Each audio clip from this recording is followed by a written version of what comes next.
Good morning. It's day 8 now in this beautiful morning. Over there is the campsite where I camp for tonight. And we are just on a bridge on the Hennepin Canal. A beautiful sun, nice and calm, the water, beautiful.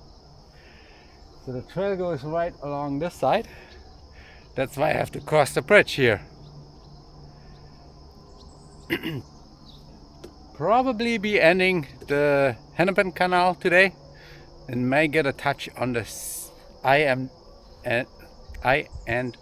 Canal because there are some campsites that we need to get to. So that would be 50 miles. Let's see if I can do that. See you down the trail. Question is, how many videos of the logs should I make? Here's another one.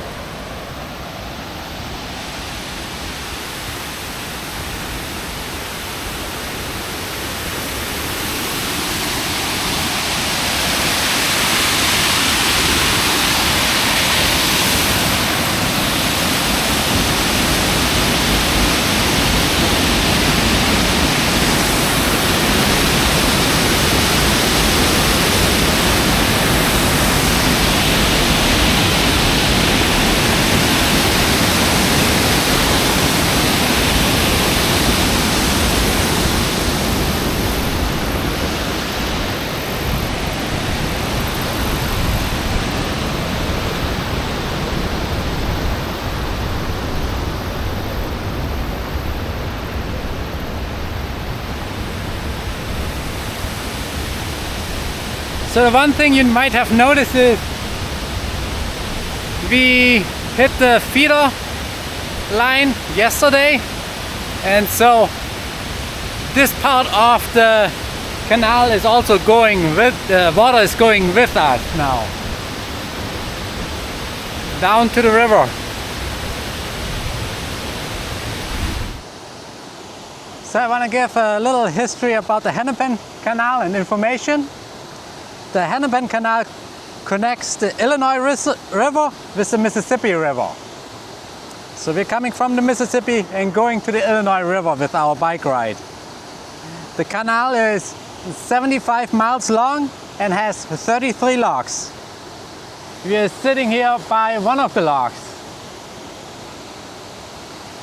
Locks 21 and 22 at the high point of the canal is between locks 21 and 22, which we passed yesterday, where the feeder canal brings in water from the Rock River.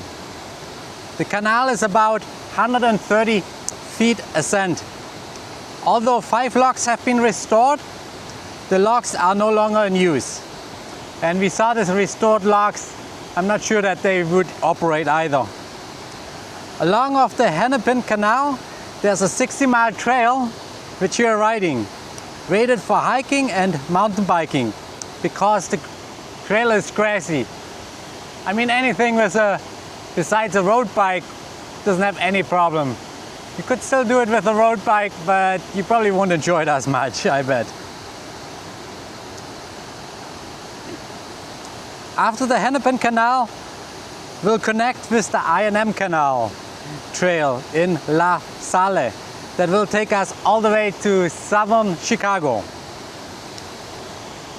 A little bit about the history. The Hennepin Canal was constructed to provide a shorter and cheaper transportation than rail provided. The idea dates back to 1834, but construction didn't start until 1892. Financial problems in Illinois delayed the constructions.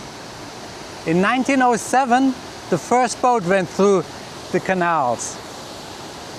However, the widening of the locks on the Illinois and Mississippi River allowed larger barges that could no longer travel on the Hennepin Canal.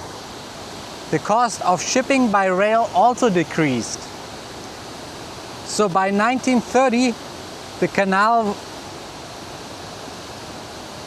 was primarily used for recreational traffic until 1951, when the canal was shut down. There was no cost to use the canal, and ice made from the canal's frozen water was sold during winter to cover maintenance costs. By 1950, about 80% of US households had fridges. So I think the need for ice became obsolete as well. Lots of new engineering innovations were used for the canal constructions. Some of them were probably used by the Panama Canal constructions, like the usage of concrete that has been used here. I'll leave a couple of links about that in the description if you want to do more research about the canal here. So that was the educational portion for today. And we'll see you down the trail.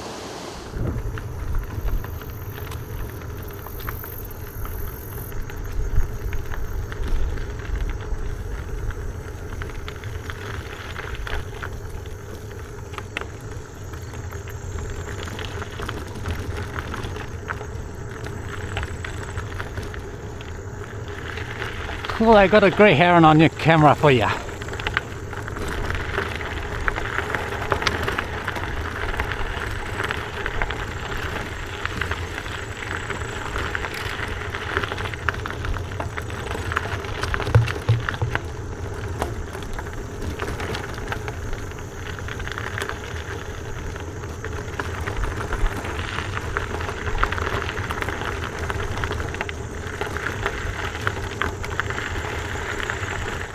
Behind us is lock 2.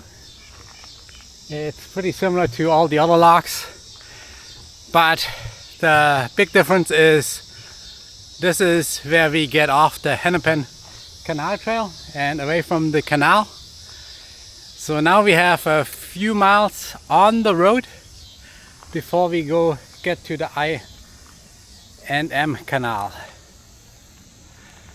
So thanks, Henny. You've been nice. I&M, we're coming.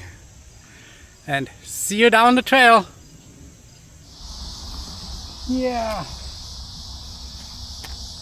Do you want to come along with me to DC? Yes? Yeah? I know I'm a salt block, huh? Yeah. I'm a salt block.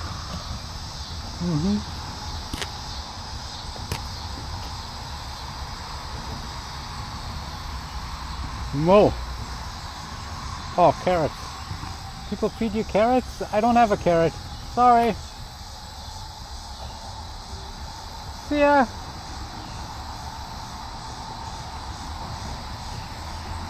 I don't know if you see that. There are spider webs on it. I think I've been too long on the road here, but already spider webs are on my stuff.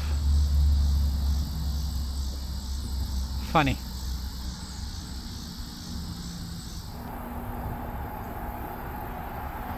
This is the I&M Canal. I'm gonna start riding now. Here's a interesting old canal barge.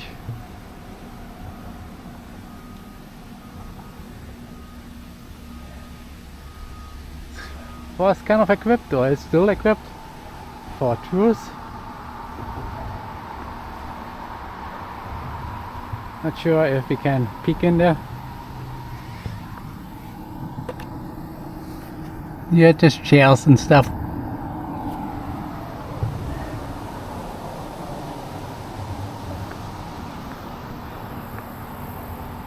Well, see you down this trail.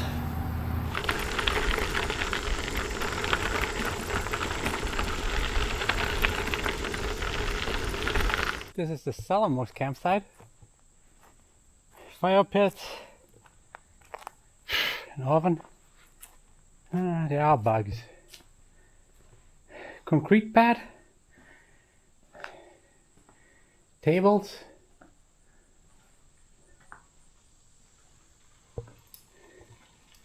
Hello.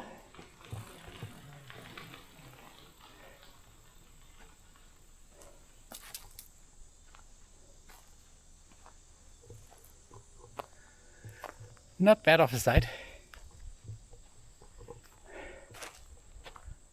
Let's go ahead and check out the other ones first.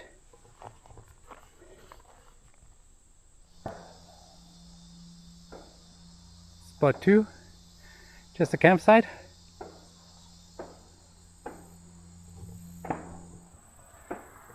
Spot 3, also just a campsite. Fire pit. Garbage can, that's nice.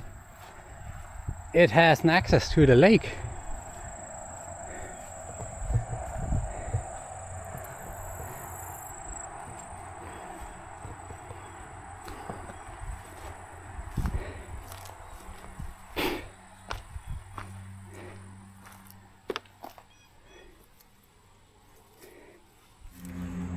Campsite 3.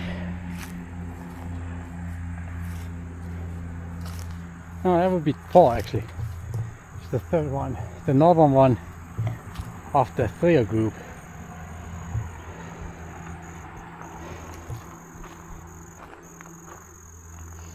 Also has a nice access to the water.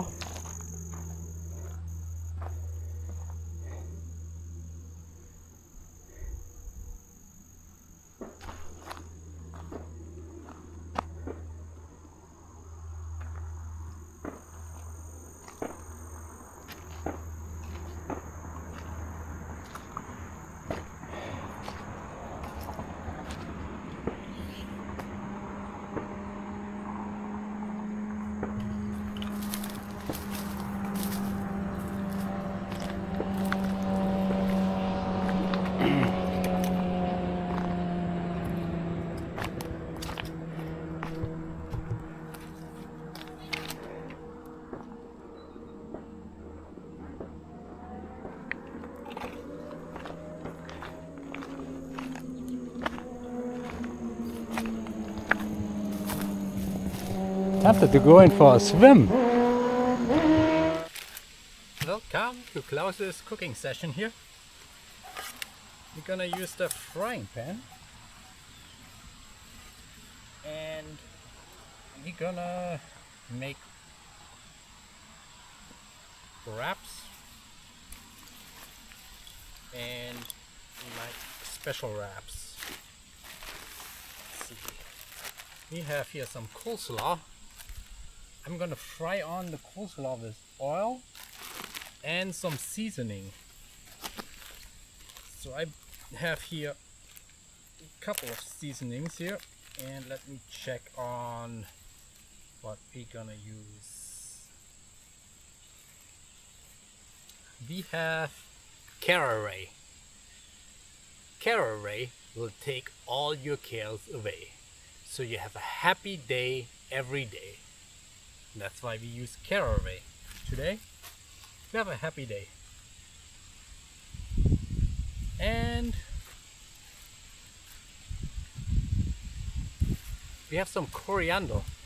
Let's try this as well. So what we do is we put oil in there, cook the coriander slightly,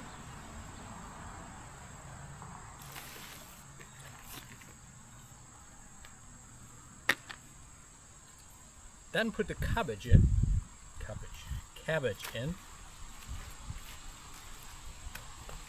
along with the caraway. Maybe the caraway should go in as well with the coriander. Let's see.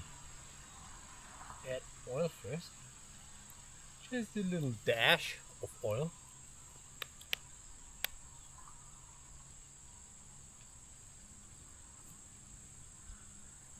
Kind of a crappy thing that skips. Let's go ahead and prep the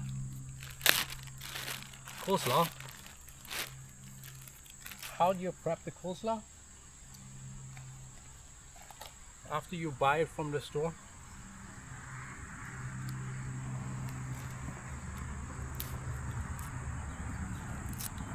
You open the bag.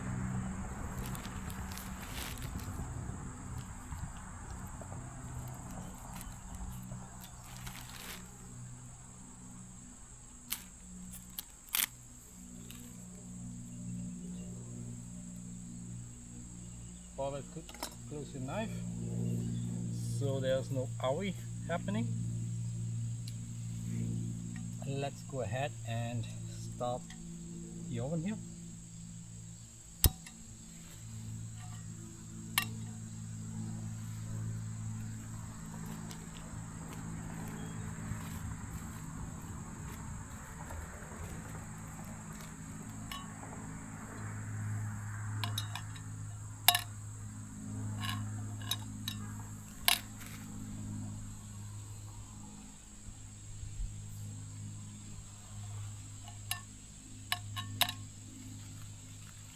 Go ahead and put the coriander in there.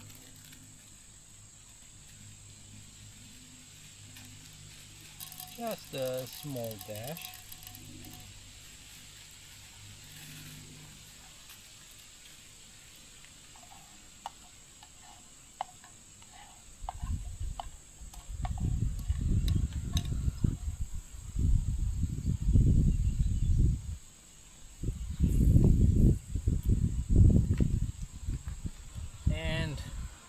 Caraway, we said.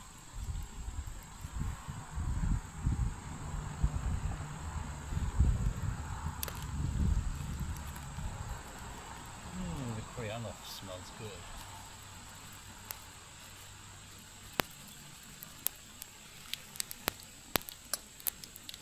So when it ripples, pops, we need to stop.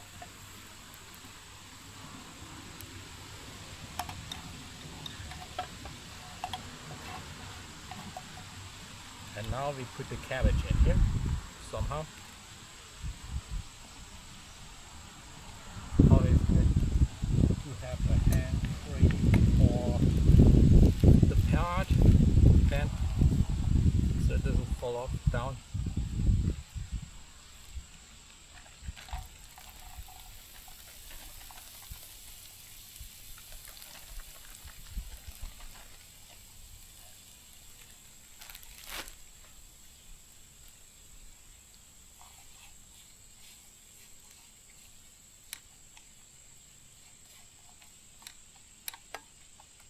Fractal. Here a little sizzling. That's just what we want. And we need some protein too.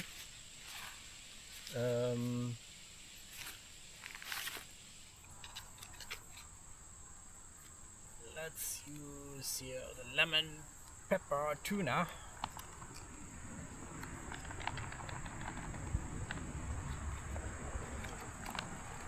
I think we need to make 2 wraps.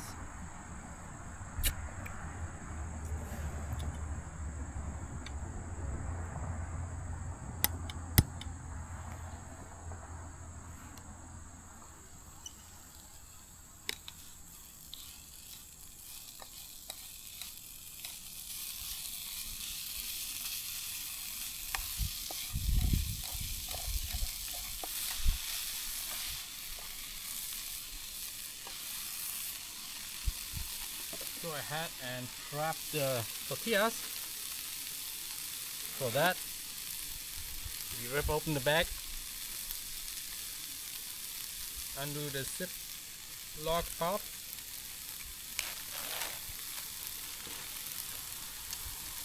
and the tortilla is wrapped.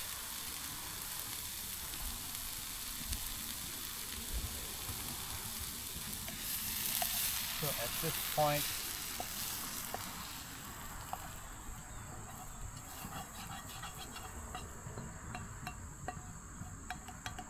our food. Let's just shut that off. Save some power.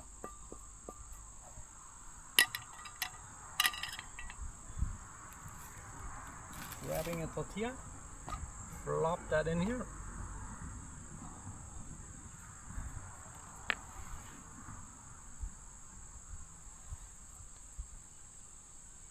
Yeah. Don't think we need to make that actually. Ouch. Really warm. Could have just put that directly in the tortilla, I think.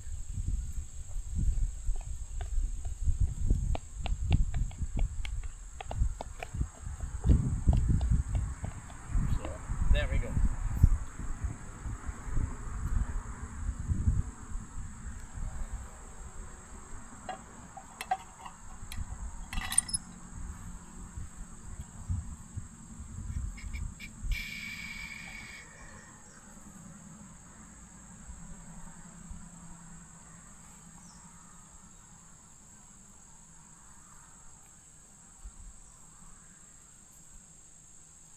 Good old Mexican style. You know how to close tortillas. Take off your mosquito net before eating.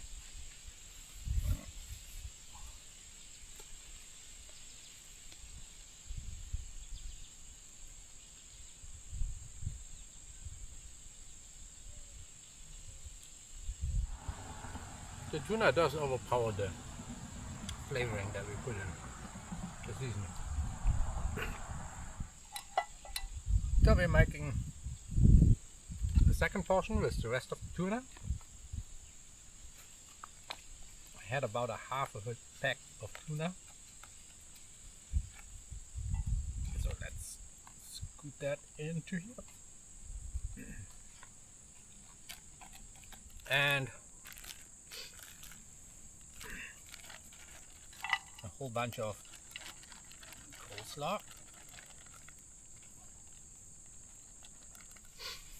A shot of olive oil.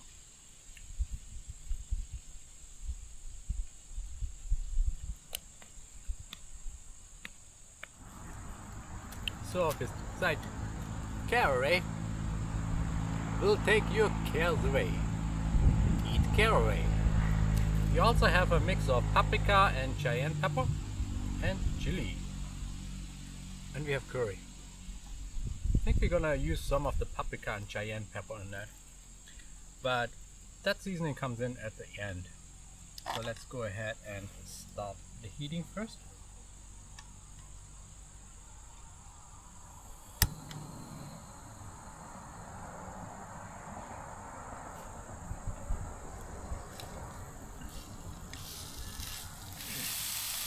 Quickly,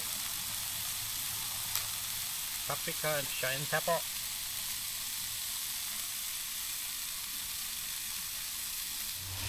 So the competition can be started now.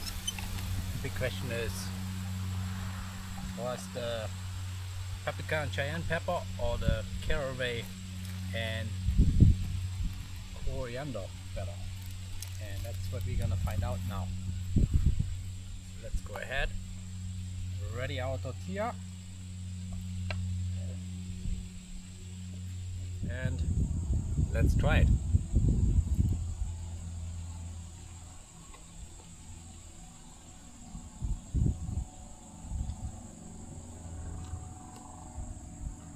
Still have the edge, so a lot of tortilla. Not 100% about the flavor yet. The tuna is definitely not overpowering, yeah. But in general, I would say it's a weird mix. Definitely a weird mix. I think I like the first one better.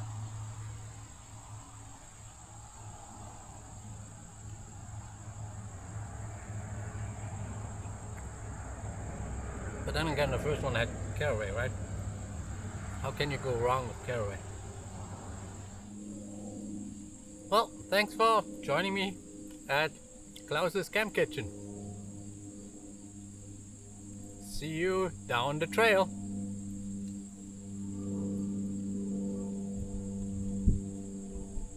Tomorrow. Since we're staying here tonight.